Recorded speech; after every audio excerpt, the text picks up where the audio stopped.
السلام علیکم. ہم آپ کو دوستی سیریز کی 7 ایپیسوڈ میں خوش آمدید کہتے ہیں. لاسٹ ایپیسوڈ میں ہم نے 1980 تک کے حالات کو ڈسکس کیا تھا. آج ہم 1980 سے لے کر 1990 تک کے حالات کو ڈسکس کرنے جا رہے ہیں.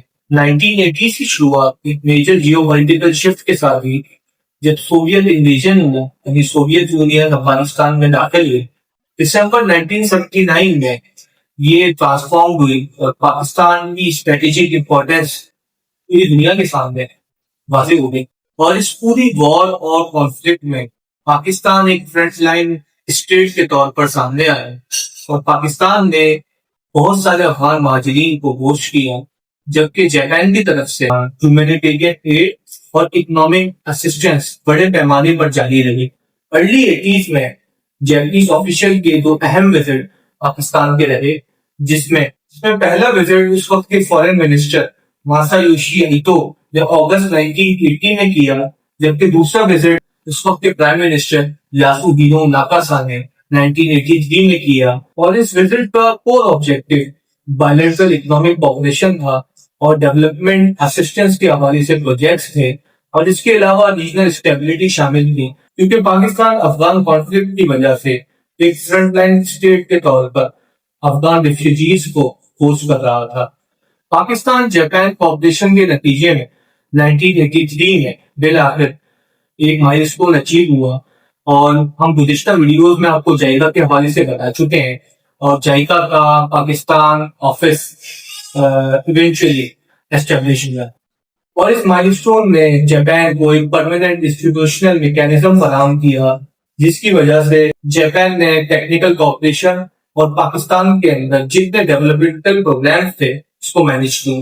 اس بائلیٹرل کوآپریشن کے نتیجے میں پمس یعنی Pakistan institute of medical sciences کی بنیاد رکھی گئی، اور اس پرٹیکولر پروجیکٹ کے لیے جاپان نے پاکستان کو $18 ملین کی اسسٹنس پرووائڈ کی، جو کہ بہت بڑا مائلسٹون تھا اور جاپنیز ایڈ اور اسسٹنس کے ساتھ عمل میں آیا تھا.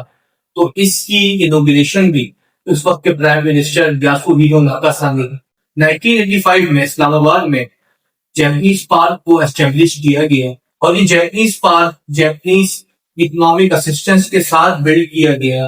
اور اس جاپنیز پارک میں ایک پلے گراؤنڈ کرافٹ کیا گیا، اور اس پلے گراؤنڈ کو جاپنیز بچوں کی طرف سے پاکستانی بچوں کے لیے ایک تحفہ قرار دیا گیا. 1984 اور 1985 میں پاکستان لوکوموٹیو شارٹیجز فیس کر رہا تھا، اور اس ڈومیسٹک لوکوموٹیو شارٹیجز کو ایڈریس کرنے کے لیے اور ڈومیسٹک کیپیبلٹی بڑھانے کے لیے ایک انیشیٹو لیا گیا، اور اس کا مقصد پاکستان ریلویز کو ٹیکنالوجی ٹرانسفر کرنا تھا.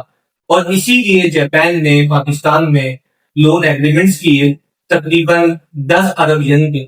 1989 میں ایک اور میجر انسٹیٹیوشنل مائلسٹون اچیو ہوا، جس میں OECF یعنی اوورسیز اکنامک کوآپریشن فنڈ کے نام سے جو ادارہ جانا جاتا ہے، اس نے اپنا آفس پاکستان کے اندر اسٹیبلش کیا. اور اس کے بعد 28 میں ایک بار پھر پاکستان میں پولیٹیکل ٹرانزیشن عمل میں آتا ہے. ضیاء الحق کے بعد بے نظیر بھٹو پاکستان کی پرائم منسٹر بن جاتی ہے. اس میجر پولیٹیکل چینج کے باوجود پاکستان اور جاپان کا بائلیٹرل کوآپریشن جاری رہا. اب آپ سے ملاقات ہوگی انشاءاللہ 8 ایپیسوڈ میں، جہاں ہم 1990 سے لے کر 2000 تک کے حالات کو ڈسکس کریں گے. Thank you very much.